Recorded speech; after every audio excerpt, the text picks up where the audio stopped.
আজি সমলা নৱমুক্তি মিলন সংঘত তিনিদিনীয়া কাৰ্যসূচীৰে ভোগালী বিহু উৎসৱ উদযাপন আৰু বঁটা বিতৰণী সভাখন হৈ যায়।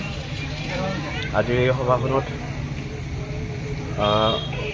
সভাখনৰ জৰিয়তে মই সমূহ অসমবাসী ৰাইজলৈ ভোগালী বিহুৰ ওলগ যাচিছোঁ।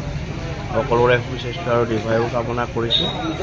আৰু ইয়াৰ পিছতেই আমাৰ আজিৰ সমলা নৱমুক্তি মিলন সংঘই যিসকল আমাৰ স্থানীয় নৃত্যশিল্পী আৰু স্থানীয় কণ্ঠশিল্পী আছে তেখেতসকলক উদগনি দিয়াৰ স্বাৰ্থতো আমি একোখন সাংস্কৃতিক অনুষ্ঠান আমি অনুষ্ঠিত কৰিছোঁ। গতিকে সমূহ ৰাইজৰ উপস্থিতি আৰু প্ৰতিযোগীসকলৰ অংশীদাৰিত্বটো আমি বিচাৰিলোঁ।